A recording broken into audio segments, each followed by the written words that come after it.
अभी आपको स्क्रीन पे दिख रहा है अस्थि संहारक। तो अस्थि संहारक ये नाम थोड़ा डिफिकल्ट है एक्चुअली, ये संस्कृत का नाम है और इसको हम हिंदी में हड़जोड़ भी कहते हैं। तो इसके मतलब इसका जो नाम याद रखना अगर आपको नहीं होता है तो आप हड़जोड़ भी बोल सकते हो। तो अस्थि संहारक का मीनिंग क्या है ये मैं आपको पहले बताऊंगी।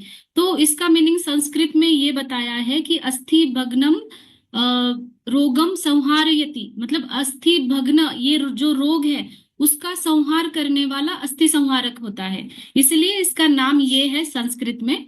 और ये वैसा ही काम करता है कि अस्थि के जो भी विकार है उसमें ये बहुत अच्छे से काम करता है।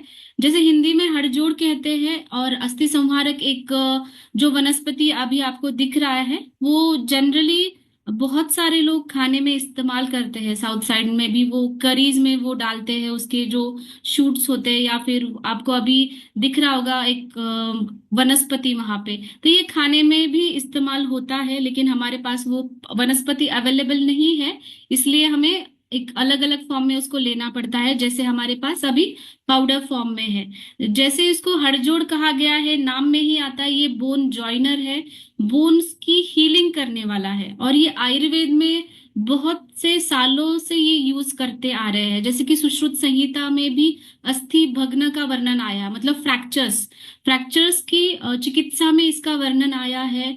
बहुत सारे आयुर्वेदा संहिताओं में, भाव भाव प्रकाश में भी इसका बहुत अच्छा वर्णन आया है।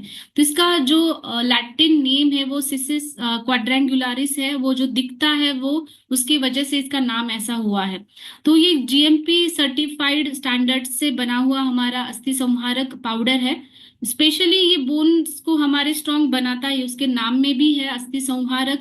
उसको अस्थि श्रृंखला नाम से भी जाना जाता है। अस्थि श्रृंखला मतलब वो दिखने में ऐसा दिखता है जैसे हमारे बोन्स के ऊपर बोन्स है।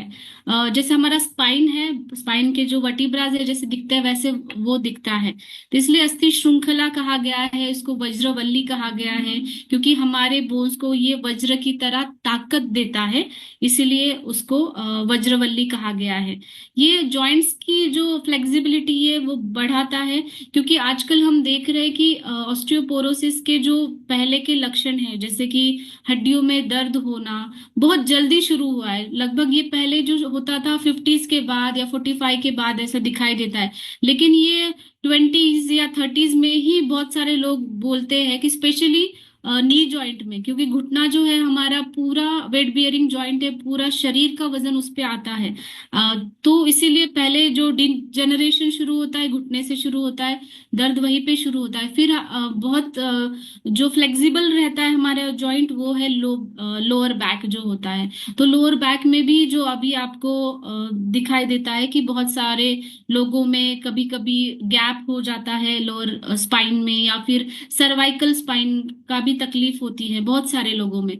तो ये डीजेनरेशन जब होता है ना, उसके जो सिम्टम्स हमें दिखते हैं, लेकिन अगर हमने पहले से ही ये सारी चीजें प्रिकॉशन ली और एज अ प्रिवेंशन हम इसको डेली कंज्यूम करने लगे, तो हमें जो भी डीजेनरेशन आगे होने वाला है वो कम होगा। क्योंकि आजकल ऐसा कोई भी नहीं है कि जिसको थोड़ा भी मतलब वॉक करने की ज्यादा आदत नहीं है, एक्सरसाइजेस की आदत नहीं है, सिडेंटरी लाइफस्टाइल इतनी बढ़ गई है, एक जगह पे बैठ के, या फिर आप ट्रैवलिंग भी बहुत ज्यादा करते हैं, उसकी वजह से ज्यादा थकान सी महसूस होती है। तो अगर आपके बोन्स पे इफेक्ट हो गया तो आपके मसल्स भी उससे अफेक्ट करते हैं और मस्कुलर पेन भी बढ़ता है। जैसे अस्थि संहारक में कैल्शियम आयंस पाए गए हैं, जिसकी वजह से जो भी हम कैल्शियम इंटेक कर रहे हैं तो उसका एब्सॉर्प्शन बहुत अच्छे से होता है।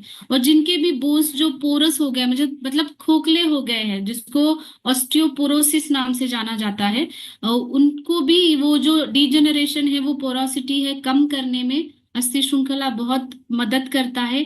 साथ ही में ये शोथनाशक है, मतलब इस सूजन कहीं पे है आपको तो वो भी ये कम करता है, और जहाँ पे भी दर्द हो रहा है वो दर्द भी कम करने में सहायकारी है।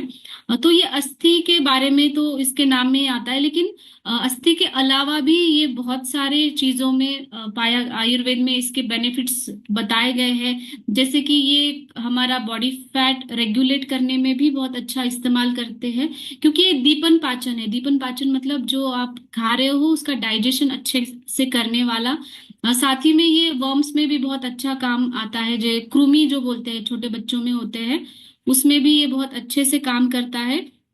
स्पेशली वात और कफ के जो डिसऑर्डर्स है उसमें ये अस्थि संहारक चूर्ण है जो है वो बहुत अच्छे से काम करता है। तो ये जब बच्चों की भी ग्रोथ एज होती है, कभी कभी ग्रोथ एज में बच्चों को खाना अच्छे से न्यूट्रिशन नहीं मिल पाता, तो उनकी ग्रोथ की जो एज है वो भी चली जाती है, या फिर टीनेजर्स में मेनली उस टाइम पे भी बहुत जरूरी होती है ये चीजें, तो आपको उनको कंज्यूम करने के लिए देना चाहिए।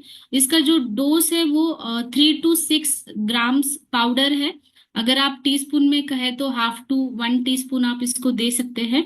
आप गुनगुने पानी के साथ भी इसको ले सकते हैं। और अगर आपको एक्सटर्नल एप्लीकेशन करना है, आपको सूजन है कहीं पे, तो आप इस पाउडर को गर्म पानी के साथ उसका लेप भी लगा सकते हैं। जैसे कभी कभी पैर में मरोड़ आ जाती है हम चलते चलते, या फिर कभी कभी आपको कोई डिसीज है, संधिवात है या फिर आम वात है, ऐसे डिसीजेस अगर होते हैं तो वहां पे भी आप इसका लेप लगा सकते हैं। तो इसको इंटरनली भी उतना ही बेनिफिट देगा और एक्सटर्नल एप्लीकेशन भी ये पाउडर फॉर्म में है, इसके कारण आप कर सकते हैं। तो इसका एमआरपी, डीपी, पीवी और एसपी आप देख लीजिए। अगले स्लाइड में इसके जो रेफरेंसेस है, जो रिसर्च पेपर्स है, जहाँ पे ये प्रूवन है कि अस्थि संहारक हमारे बोन्स के ऊपर और हमारे ओवरऑल हेल्थ के ऊपर कैसे काम करता है, इसके बारे में बताया गया है। अगर आपको और जानकारी चाहिए, रेफरेंसेस चाहिए, तो आप इसकी फोटो लेके ये रिसर्च पेपर्स पढ़ भी सकते हैं।